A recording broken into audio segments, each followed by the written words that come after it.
All right. Hello, everyone. What are you doing? Oh, okay. Welcome to Story Time with Pastor Katie. The girls are back today with me, so they're playing with the Nerf guns and what they were playing with the Nerf guns. I apologize. But I'm going to wait again just to see if anybody hops on. But in the meantime, I just want to encourage you to check out our at-home post for today. Today is Wash It Wednesday. I was I was thinking about chores that I had to do when I was a kid, and I hated doing chores. I much rather would have done probably anything else but chores. Do you guys like your chores? No. No? Is there any chore that you enjoy doing at all? Playing with the cat. Playing with the cat. That's Apparently, not a chore. playing with a cat is a chore. No, it's not. That is something that I enjoy doing in my free time. Anyways, but I remember I remember having to do chores, and I would always get distracted, or just sit on my floor and discover the things that I had lost, years ago. But I do remember vacuuming was one of the things that I hated the most. The vacuum just never wanted to cooperate with me, and we had this giant vacuum that was just this big metal thing with this giant bag. I think it was my grandparents or something. I'm not sure. My mom would know. But I would put on Whitney Houston, I Want to Dance with Somebody, and I would dance with the vacuum. And that made my chores so much more fun.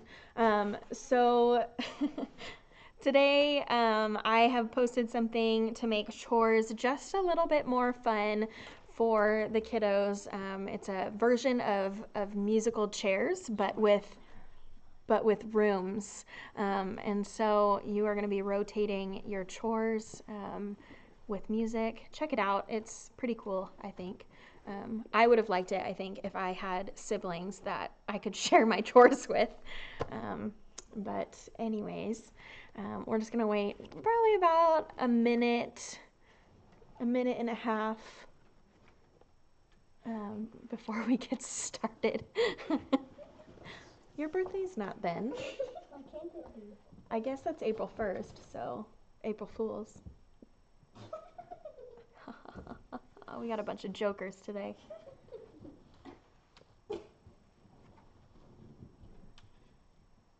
Oh my. Well, if you end up popping on, comment, let us know that you're here. It's always fun to see when people are here and listening and joining in. I know as an extrovert, not having people around me is starting to prove a little bit difficult for me. I really enjoy being around people, and the fact that I'm around, the same like 5 people, which is fine. I still like those people, but I am really struggling not seeing, my church family and my friends during this time. So check in on your extrovert friends because we are not doing well. But pop in, say hello, share this video with people that you think would enjoy listening to a book being read, especially if they're younger and they aren't reading yet, because this is a really fun story. So, all right, are you guys ready? Okay. No. No? Too bad. All right, so we are in chapter 3 today of The Magician's Nephew. Do you remember where we left off yesterday? Somewhere. Somewhere. Good. Yes, we did leave off somewhere. But we left off with Diggory finding out that he was on a rescue mission to go find Polly. And what that holds, we have no idea. So we are going to find out. Hey, be careful of the computer over there. Okay. Chapter 3, The Wood Between the Worlds. Uncle Andrew and his study vanished instantly. Then, for a moment, everything became muddled. The next thing Diggory knew was that there was a soft green light coming down on him from above, and darkness below. He didn't seem to be standing on anything, or sitting, or lying. Nothing appeared to be touching him. "I believe I'm in water," said Diggory. "Or underwater." This frightened him for a second, But almost at once he could feel that he was rushing upward, and then his head suddenly came out into the air and he found himself scrambling ashore, out onto smooth, grassy ground at the edge of a pool. As he rose to his feet, he noticed that he was neither dripping nor panting for breath, as anyone would expect after being underwater. His clothes were perfectly dry. He was standing by the edge of a small pool, not more than 10 feet from side to side, in a wood. The trees grew close together and were so leafy that he could get no glimpse of the sky. All the light was green that came through the leaves, but there must have been a very strong sun overhead, for this green daylight was bright and warm. It was the quietest wood you could possibly imagine. There were no birds, no insects, no animals, and no wind. You could almost feel the trees growing. The pool he had just gotten out of was not the only pool. There were dozens of others, a pool every few yards as far as his eyes could reach. You could almost feel the trees drinking the water up with their roots. This wood was very much alive. When he tried to describe it after Diggory always said, it was a rich place, as rich as plum cake. The strangest thing was that almost before he had looked about him, Diggory had half forgotten how he had come there.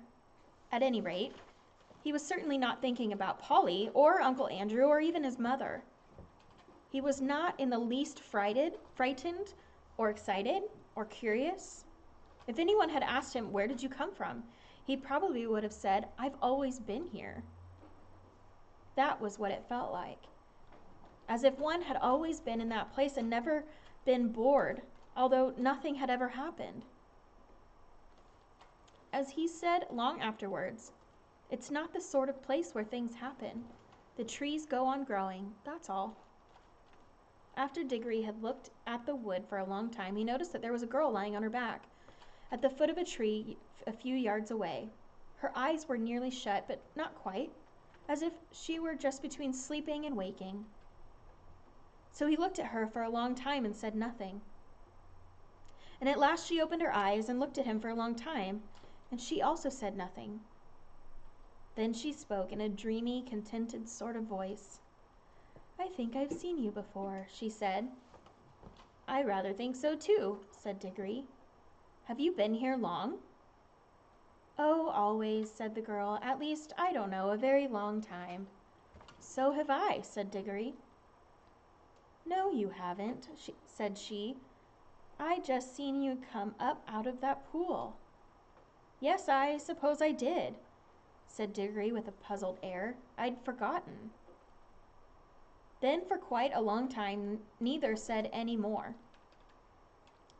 "Look here," said the girl presently. "I wonder, did we ever really meet before? I had a sort of idea, a sort of picture in my head of a boy and a girl like us living somewhere quite different and doing all sorts of things. Perhaps it was only a dream." "I've had that same dream, I think," said Diggory, "about a boy and a girl living right next door. And something about crawling among rafters. I remember the girl had a dirty face." "Aren't you getting it mixed? In my dream, it was the boy who had a dirty face." "I can't remember the boy's face," said Diggory, and then added, "Hello, what's that?" "Why, it's a guinea pig," said the girl. And it was, a fat guinea pig, nosing about in the grass. But round the middle of the guinea pig there ran a tape, and tied onto it by the tape was a bright yellow ring. "Look, look!" cried Diggory. "The ring, and look! You've got one on your finger, and so have I." The girl now sat up, really interested at last. They stared very hard at one another, trying to remember. And then, at exactly the same moment, she shouted out, "Mr. Ketterly!" And he shouted out, "Uncle Andrew!" And they knew who they were and began to remember the whole story. After a few minutes' hard talking, they had got it straight. Diggory explained how beastly Uncle Andrew had been. "What do we do now?" said Polly. "Take the guinea pig and go home?" There's no hurry, said Diggory with a huge yawn. I think there is, said Polly. This place is too quiet. It's so dreamy. You're almost asleep. If we once give in to it, we shall just lie down and drowse forever and ever. It's very nice here, said Diggory. Yes, it is, said Polly, but we've got to get back. She stood up and began to go cautiously towards the guinea pig, but then she changed her mind. We might as well leave the guinea pig, she said. It's perfectly happy here, and your uncle will only do something horrid if we take it home. I bet he would, answered Diggory. Look at the way he's treated us. By the way, how do we get home? Go back to the pool, I expect. They came and stood together at the edge, looking down into the smooth water. It was full of the reflection of the green leafy branches. They made it look very deep. We haven't any bathing things, said Polly. We shan't need them, silly, said Diggory. We're going in with our clothes on. Don't you remember it didn't wet us on the way up? Can you swim? A bit, can you? Well, not much. I don't think we shall need to swim, said Diggory. We want to go down, don't we? Neither of them much liked the idea of jumping into that pool, but neither said to the other. They took hands and said, 1, 2, 3, go, and jumped. There was a great splash, and of course, they closed their eyes. But when they opened them again, they found that they were still standing, hand in hand, in the green wood and hardly up to their ankles in water. The pool was apparently only a couple inches deep. They splashed back onto the dry ground. What on earth has gone wrong? Said Polly, in a frightened voice, but not so frightened as you might expect, because it is hard to feel really frightened in that wood. The place is too peaceful. Oh, I know, said Diggory. Of course it won't work. We're still wearing our yellow rings. They're for the outward journey. You know, the green ones take you home. We must change rings. Have you got pockets? Good. Put your yellow ring in your left. I've got 2 rings. Here's one for you. They put on their green rings and came back to the pool. But before they tried another jump, Diggory gave a long, "Oh!" What's the matter? Said Polly. I've just had a really wonderful idea, said Diggory. What are all the other pools? How do you mean?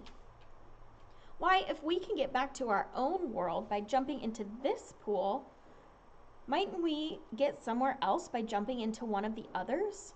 Supposing there was a world at the bottom of every pool? But I thought we were already in your Uncle Andrew's other world or other place or whatever he called it. Didn't you say— Oh, bother Uncle Andrew, interrupted Diggory. I don't believe he knows anything about it. He never had the pluck to come here himself. He only talked of one other world. But suppose that there were dozens. You mean this wood might be only one of them? No, I don't believe this wood is a world at all. I think it's just sort of an in-between place. Polly looked puzzled. Don't you see? Said Diggory. No, do listen. Think of our tunnel under the slates at home. It isn't a room in any of the houses. In a way, it isn't really part of any of the houses.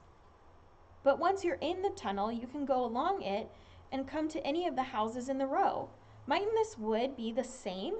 A place that isn't in any of the worlds, but once you've found that place, you can get into them all.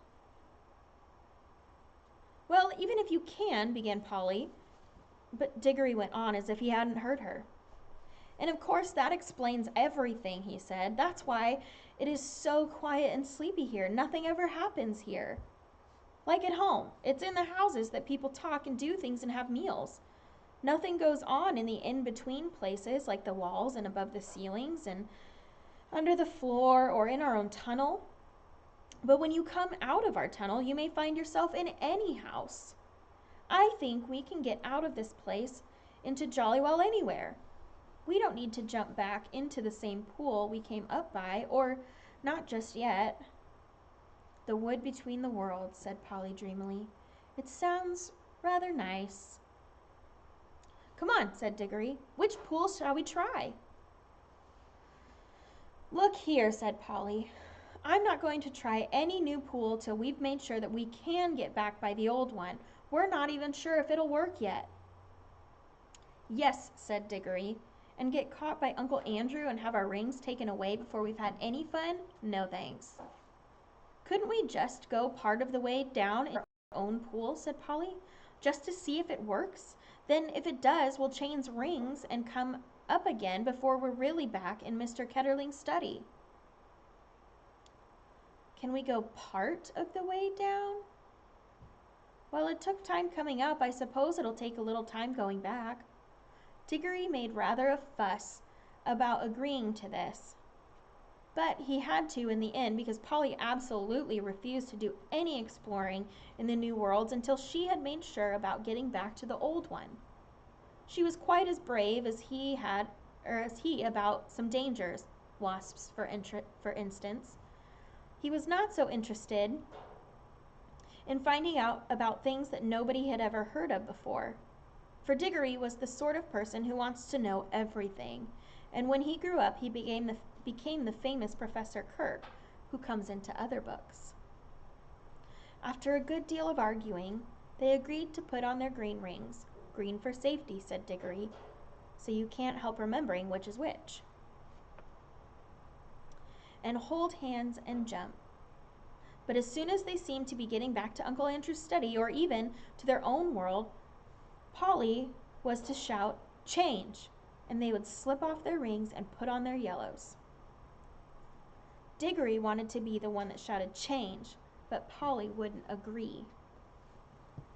They put on the green rings, took hands, and once more shouted, 1, 2, 3, go! This time it worked. It is very hard to tell you what it felt like, for everything happened so quickly. At first, there were bright lights moving about in a black sky. Diggory always thinks these were stars, and even swears that he saw Jupiter quite close enough to see its moon. But almost at once, there were rows and rows of roofs and chimney pots about them, and they couldn't see St. Paul's and knew that they were looking at London. But you could see through the walls of all the houses, and then they could see Uncle Andrew, very vague and shadowy, but getting clearer and more solid looking all the time, just as if he were coming into focus. But before he became quite real, Polly shouted, change! And they did change, and our world faded away like a dream, and the green light above grew stronger and stronger till their heads came out of the pool and they scrambled ashore. And there was a wood all about them, as green and bright and still as ever. The whole thing had taken less than a minute. There, said Diggory. That's all right. Now for the adventure. Any pool will do. Come on, let's try that one. Is that Narnia? I love that whole series of books. Christina loves our books. I love it. You can watch us on YouTube. Oh, you read it out on YouTube? Way cool. Frank left the bins upstairs. He cleaned the inside, but the outside is kind of dusty. Okay, we'll watch But it. I have Clorox wipes under my desk. Okay. Let's see. Sorry for the interruption. It's okay. We love Christina. There, said Diggory. That's all right. Now for the adventure. Any pool will do. Come on, let's try that one. Stop, said Polly. Aren't we going to mark this pool? They stared at each other and turned quite white as they realized the dreadful thing that Diggory had just been going to do. For there were any number of pools in the wood, and the pools were all alike, and the trees were all alike. So that if they had once left behind the pool that led to our own world without making some sort of landmark, the chances would have been 100 to 1 against their ever finding it again. Diggory's hand was shaking as he opened his penknife and cut out a long strip of turf on the bank of the pool. The soil, which smelled nice, was of a rich reddish brown, and showed up against the green. "It is a good thing one of us has some sense," said Polly. "Well, don't keep on gassing about it," said Diggory. "Come along. I want to see what's in one of the other pools." And Polly gave him a pretty sharp answer, and he said something even nastier in reply. The quarrel lasted for several minutes, but it would be dull to write it all down. Let us skip on to the moment at which they stood with beating hearts and rather scared faces on the edge of the unknown pool with their yellow rings, and held hands and once more said, "1, 2, 3, go!" Splash! Once again it hadn't worked. This pool too appeared to be only a puddle. Instead of reaching a new world, they only got their feet wet and splashed their legs for the second time that morning. If it was a morning, it seemed to be always the same time in the wood between the worlds. "Blast and botheration!" exclaimed Diggory. "What's gone wrong now? We've put our yellow rings on all right." He said yellow for the outward journey. Now the truth was that Uncle Andrew, who knew nothing about the wood between the worlds, had quite a wrong idea about the rings. The yellow ones weren't outward rings. The green ones weren't homeward rings, at least not in the way that he thought. The stuff of which both were made had all come from the wood. Stuff in the yellow rings had the power of drawing you into the wood. It was the stuff that wanted to get back to its own place, the in-between place. But the stuff in the green rings is stuff that is trying to get out of its own place, so that a green ring would not realize the truth quite clearly either, or not till later. But when they had both put on their greens and come, 3, go, said Diggory, and they jumped. At 6 p.m., I'm going to be doing a live worship session for you to join in on. And we are also going to be starting a Wednesday night spiritual disciplines series. For as long as this isolation and quarantine thing and social distancing, thanks Claire, is happening, we want to find different and new ways to engage and worship with our community. And so this is something that we're going to try out. But tonight I'm going to be doing just an overview of some of the disciplines that we'll be talking about. So again, that's at 6 p.m. tonight. And we will be meeting every Wednesday at 6 p.m. I know that a lot of people have trouble getting into Facebook or YouTube. So if you know somebody that would like to join them, as long as you are following CDC guidelines, I encourage you to invite that person to your house so that they can watch it with you, or call them and help them set it up if that's something that you know that they'll be interested in but don't have a way to hop on. So thanks for joining us. I hope to see more of you online tomorrow. So, all right, later. Bye. Bye.